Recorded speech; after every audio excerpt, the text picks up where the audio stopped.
my friends, and today I'm bringing you a review of the French Tier 7 light tank, the AMX 1375. And right off the bat, I'm going to be comparing it to both of the other similar autoloaders. I didn't add the SP1C, which is the other autoloading light tank at this tier, because autoloader is really different. But yeah, DPM, you have 2100. Over 2100, which is excellent. It is better than both the other tanks, which is very good. Penetration is worst in class. 144 millimeters. I mean, that's 1 millimeter less than the M41 Bulldog using the autoloader and the Type 62. 160 alpha because this is a 75 millimeter. So yeah, 13.49 rounds per minute, compared to 12.26 on the 71 and 10.89 on the Bulldog. Reload for the clip is 10.68 seconds, exactly the same as the T71, which, yeah, is interesting. Burst, you have 3 shells in your clip, which is pretty standard for autoloaders in this game, and the reason you have the DPM advantage over the T71 is you fire all 3 of your rounds in less than 3 seconds. T71 takes 4 seconds, so yeah. Caliber, we went over that. Shell velocity is 1,000 meters per second, which is rather low compared to the other two because they've got APCR standard. Aim time is fantastic, same exact as your aim time as your clip burst. Damn it, interclip reload. So yeah, you aren't having to wait. Well, I mean, these are actually better than their interclip reload, but yeah, it's pretty good. Dispersion, 0.319 is actually fantastic for an autoloader. Same as the T71. However, while moving and rotating your turret, it's, yeah, not good compared to the Americans. 6 degrees of depression and 6 degrees of elevation. This is one of the biggest problems I have with this tank is elevation and depression. I mean, yeah. In main arc, it's fully traversable, unlike the ELC, so yeah. 62 kilometer per hour top speed is fast, it's just slower than the Americans. Engine horsepower is 341 horsepower, which is compared to 605 on the Bulldog and 440 on the T71, so it doesn't really have a powerful engine, so it does not have, well, I mean, it still does have decent power-to-weight ratio of 22.98, but it's, yeah, it is rather mediocre engine. Though this vehicle does weigh 13 tons. Effective horsepower per ton on hard is 32.8, 28.7 on medium, and 16.4 on soft. I mean, the Bulldog is just massively more mobile than this thing. And this is with the autoloader, which is a heavier gun. So yeah, even without the autoloader, it's even better. Ground resistances are the exact same as the T71, so no worries there. I still don't understand what that is. I'm just going to say it's traverse rate and it's worse. Cardiac coefficient, we don't know this because it's a brand new tank. V range 269, standard. Hit point 1000, also standard. Weight 14.84 tons. It actually doesn't weigh 13 tons, which is what the 13 and 1375 means. So yeah, that's interesting. It's still the lightest in this comparison, but not by much. Hull armor, it's 40 on the front. Ha, laughable. 20 on the sides and 15 on the rear. 40, yeah, that seems bit thicker than I expected, but once again, that's not the entirety of the front of the tank. 40 on the front turret, 20 on the sides and rear. Yeah, HE magnet, same as the other ones. And let's see, 3,362 players have played it in the last 90 days. It's been out for 3 weeks. It's very popular. T71, I mean, it's been out for a year, almost, and yeah. And this Bulldog, yeah, whatever. Anyways, let's move on.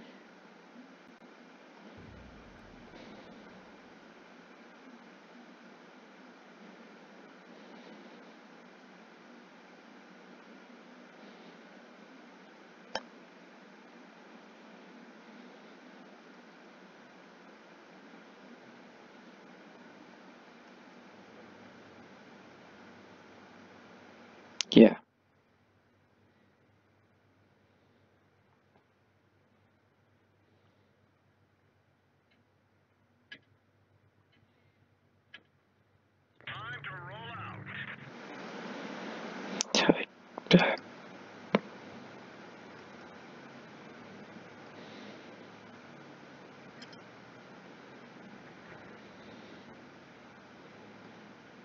I'm so done.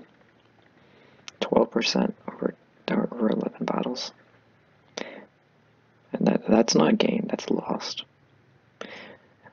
I lost 12% of my win rate in this tank. Because I can't get a team that could do anything. I keep getting matched against tier 8 heavy tanks. And this is the worst pen in class. This may be the worst pen at this tier. I mean, I can make tanks that are as bad as a Stewie Mill. I can make that tank work. I could make this tank work. I made it work for 50 games. And I had 2,000 average damage and an 80% win rate. Now it's just gone. My playstyle in it hasn't changed.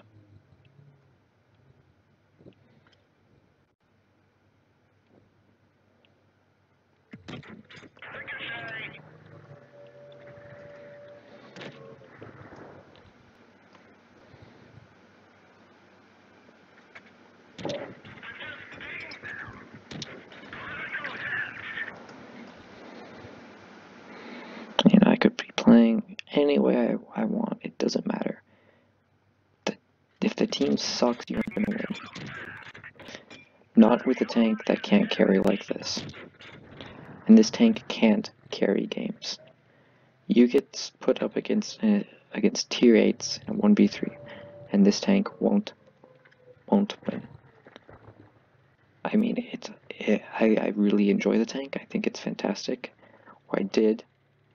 But if you get screwed over by matchmaker game after game after game, and then your teams are garbage in all those games, you aren't going to be dealing large amounts of damage. So you aren't going to be getting XP. You aren't going to be winning, so you're not going to be getting XP. So you're going to have to play this tank for even longer. What was that? Didn't even scratch him APCR into the side. And that's the Glacial. It has one of the worst side armors on any heavy tank like that. And I can't pen its side with Pramo. But I can do it with AP.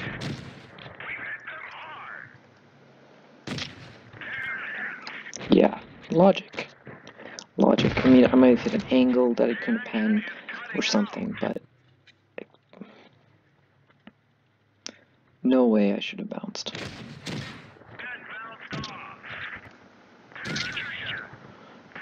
Pen through his mantlet, shot hits the front of his tank, and somehow, because of miraculous angling, it doesn't actually pen. Look at my gun depression at this angle. I couldn't shoot down at the hole.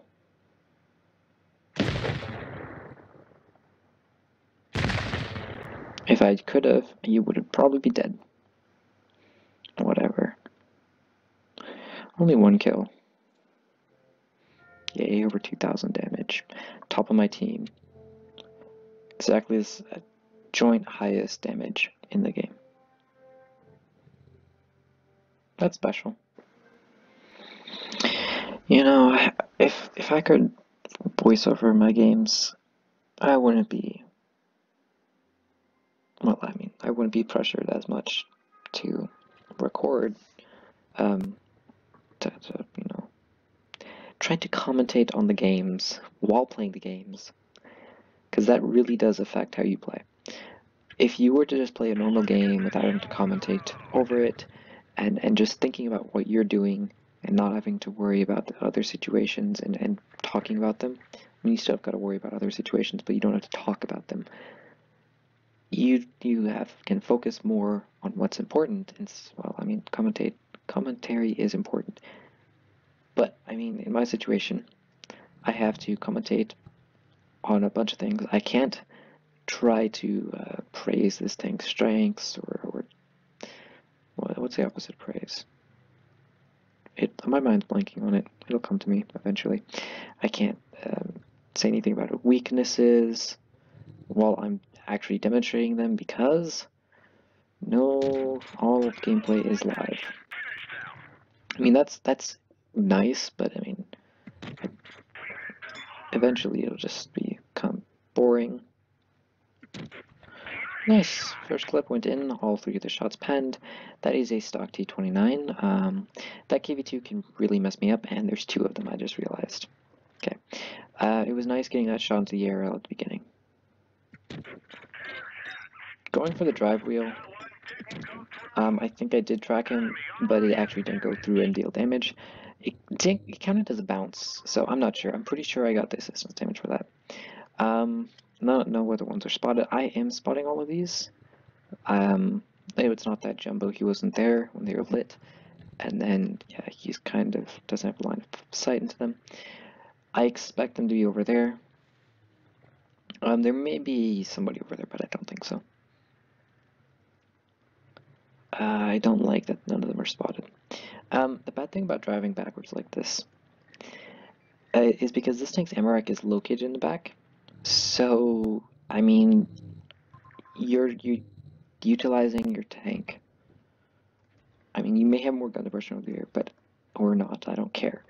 What I'm doing here, by driving in reverse, is limiting the amount of my tank that the enemy can see. Because if I were to drive forwards, I'd have to come over the ridge more to get my gun down.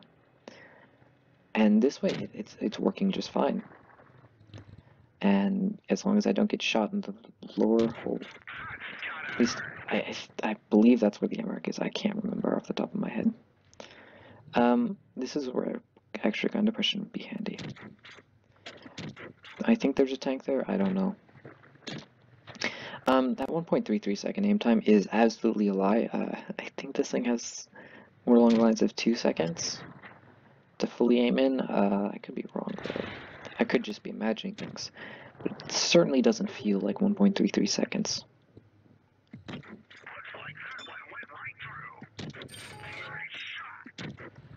I just realized that we took out one of their top tier tanks really quickly, and there's only 2 of them. That is good news. I can't believe I didn't notice that earlier. We just lost our T29, which sucks for me because who's next? I'll tell you. The pesky little autoloader. Do I have anybody near me? No. However, none of them are KV2, so I can't get one-shotted. But they will do 600-700 damage to me if all of them hit and pen. So, hit the 4 key. Try to use this thing's maneuverability. It does go 62, which is a very nice amount of speed to get away from things in certain situations. I mean, there's no 72 and no 50 power weight ratio of the BP. I was about to say BP, but it's Bulldog. So yeah, I mean, it could still be better. AMX 12T is more maneuverable, for sure, and smaller. It just doesn't have the epic rate of fire that this thing has. For an autoloader, it's insane. Tried getting my gun down there, however I hit a bump right as I fired. We're gonna get messed up by this water. Let it shoot me, I don't care. Didn't get that kill. I did get 1 kill though. Alright. Let's see how well we did. Nearly 3,000. We got the Scout Medal, the Confederate, and the High Caliber. Yeah. In case you're wondering where to shoot this thing, anywhere. The engine, I believe, is front mounted, so you can get set on fire very easily through the front. AMX in the back, so, you know, AMX there. I should have done this earlier, but I forgot. And then, yeah. I have, in this, what am I trying to say? I've recorded 11 games so far. 2 of them I've bounced 120 or 122 millimeters with this upper plate. One was a T34, which is an amazing feat because that is the highest pen on a heavy tank at that tier. And one was an IS, which isn't as amazing, but still. Anyways, that's going to be it for this review.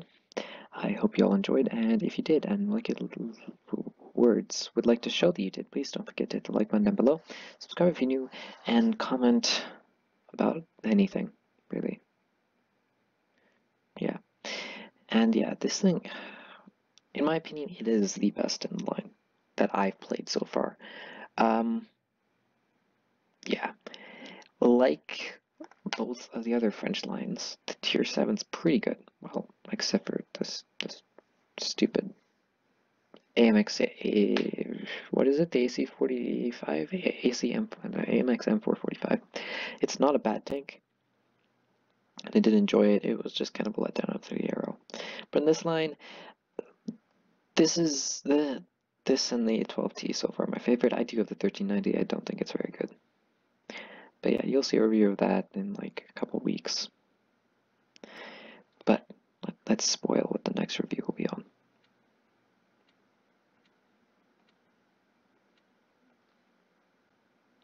Yep.